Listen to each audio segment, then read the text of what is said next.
एक शरीर है, एक आत्मा। थोड़ा सा 5 मिनट का समय लेके मैं ये प्रश्न आपको उठाऊं और बहुत अच्छी बात आज आपको बता दूं, आपके बहुत सारे डाउट्स क्लियर भी हो जाएंगे। सुनो, हमारे शरीर और आत्मा अलग है, ये तो हम पहले भी आपको 1000 बार बता चुके हैं। आगे सुनो इससे। क्या हम आंखों से देख सकते हैं, आंखों से सुन सकते हैं? नहीं। क्या कानों से देख सकते हैं? नहीं। क्या हम नाक से खा सकते हैं? समझो, ईश्वर ने सब चीजें अलग अलग बनाई हैं। देखने के लिए आंखें हैं, सुनने के लिए कान। आंखों से सुन नहीं सकते, कानों से देख नहीं सकते, अलग है ना। उसी प्रकार शरीर का सुख है संसार। शरीर का सुख क्या है? संसार क्या है? शरीर का सुख। गाड़ी, बंगला, पत्नी, पुत्र, परिवार, ये कहाँ का सुख है? शरीर का। अब रही आत्मा की बात, तो आत्मा का सुख किससे है?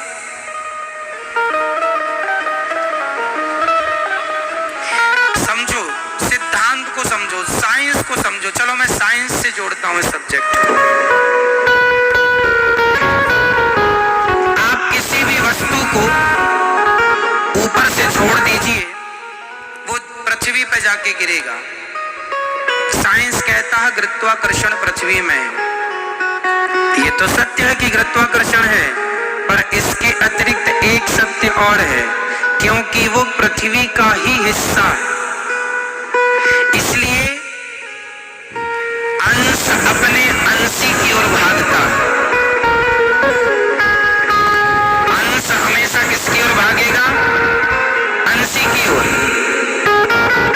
जैसे ये पुष्प, ये किसका अंश है? ये पृथ्वी का अंश है, क्योंकि पृथ्वी से पेड़ बना, पेड़ पर ये पुष्प खिला। तो कुल मिला के, और ये आप रख दो, आप 2-4 दिन, 1 हफ्ता, महीने भर रख दो, ये अपने आप माटी हो जाएगा। कुछ ना करो, माटी हो जाएगा ये अपने आप, हाँ या ना। तो ये किसका अंश हुआ? मिट्टी का। अंशी कौन हुई? अंशी हुई पृथ्वी, और अंश हुआ ये। तो ये पृथ्वी का अंश है, इसलिए ये छोड़ने पर नीचे जाएगा, क्योंकि ये अंशी की तरफ जा रहा है। अब दूसरा, आग। आग हमेशा नीचे नहीं जाती। आग की ज्वाला, आग की लौ, आग की ज्योति ऊपर जाती है। क्यों? क्योंकि वो सूरज का अंश है, क्योंकि सूरज में आग है। तो हर अंश अपने अंशी की तरफ भागता है। हर अंश कहां भागता है? अपने अंशी की तरफ। आग किसका अंश है? सूर्य का। तो सूर्य की तरफ भागती है ना आग की ज्वाला, हमेशा ऊपर। तीसरा, इस धरती की नदियां हमेशा किसकी तरफ भागती हैं? समुद्र की तरफ। क्यों? क्योंकि वो समुद्र का अंश है। क्योंकि पानी जो बरसता है, समुद्र का ही तो वाष्पीकरण होता है पानी, और फिर वही बरसता है। तो वो एक्चुअली इनडायरेक्ट वो समुद्र का ही पानी है, बरसता है, नदियों में आया, फिर वो अपने अंश की तरफ भागा, अपने अंशी की तरफ। समझो, जैसे पृथ्वी का कोई भी हिस्सा वो पृथ्वी की तरफ भागता है, कोई भी पुष्प, कोई भी पत्थर, कोई भी मिट्टी का ढेला, क्योंकि वो पृथ्वी का अंश है, इसलिए पृथ्वी की तरफ। आग सूर्य का अंश है, इसलिए सूर्य की तरफ। नदी समुद्र का अंश है, इसलिए समुद्र की तरफ। और हमारी आत्मा ईश्वर का अंश है। ईश्वर अंश जीव अविनाशी। इसलिए जब ये ईश्वर की तरफ भागेगी तब ही इसे सुख मिलेगा, अन्यथा इसे कभी सुख मिल नहीं सकता। आप लोग रसगुल्ला खाते हैं तो आप कहते हैं आनंद आ गया। अरे रसगुल्ला से शरीर को आनंद आ सकता है, इंद्रियों को आनंद आ सकता है, आत्मा का तो रसगुल्ला से कोई लेना देना नहीं।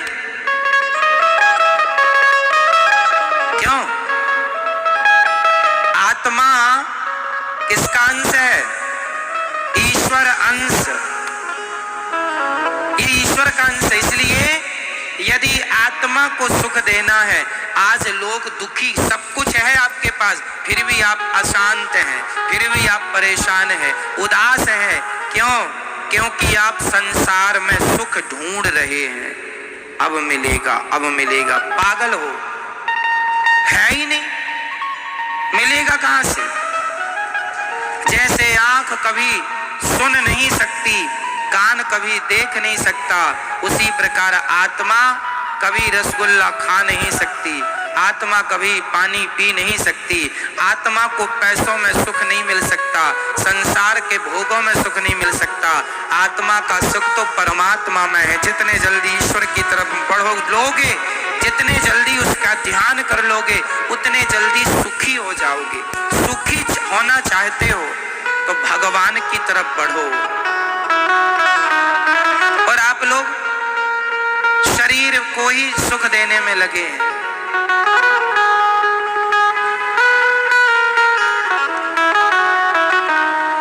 शरीर, इसलिए शरीर जो है ये संसार की तरफ ले जाता है आपको। क्यों ले जाता है? क्योंकि शरीर संसार से बना है। संसार में 5 चीजें हैं, पृथ्वी, जल, वायु, अग्नि, आकाश। और ये 5 चीजों से आपका शरीर बना है। तो आपका शरीर आपको संसार की तरफ ले जाता है, क्योंकि संसार से बना है।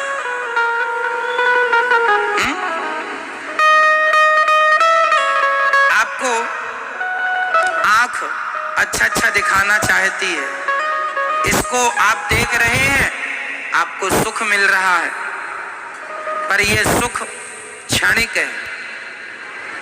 यह सुख क्या है? क्षणिक है, जरा सी देर का। खाने का सुख भी क्षणिक है, जरा सी देर का।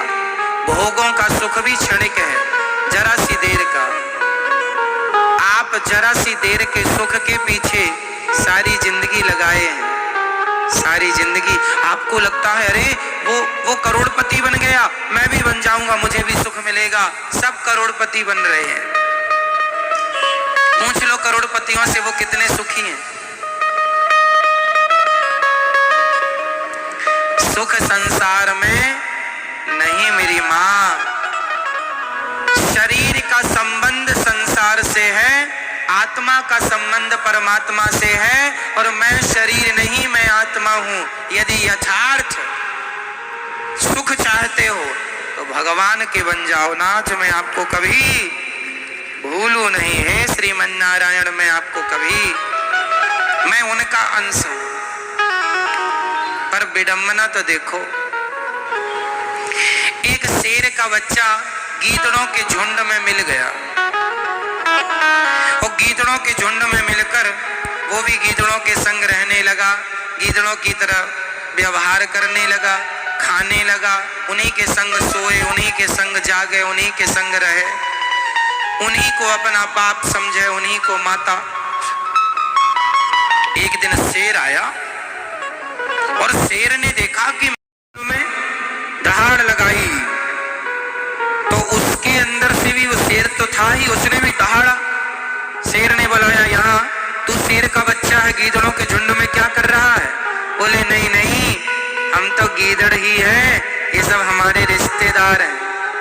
शेर ने कहा पागल, तू शेर का बच्चा है, कब से गीदड़ों के? बोले बचपन से। एक्चुअली हुआ क्या था, ये अपनी माँ से बिछड़ गया और गीदड़ों के झुंड में मिल गया, वहीं पला बढ़ा तो अपने आप को वो गीदड़ मान लिया। उसी प्रकार तुम सब शेर के बच्चे हो, परमात्मा रूपी शेर के, लेकिन गीदड़ों के झुंड में मिलने से आप अपने आप को गीदड़ समझ रहे हैं। मैं गीदड़ हूं, मैं रामबाई हूं। ये अपने आप को रामबाई समझे बैठी है। मैं गीताबाई हूं, मैं सीता हूं, मैं अनुराग हूं, मैं अभिनव हूं, मैं नारायण हूं। आपने अपने आप को कुछ भी समझ लिया। ना तो आप सीताबाई हो, ना गीता हो, ना अंजलि हो, ना राम हो, ना रघुनाथ हो, ना तो घनश्याम हो।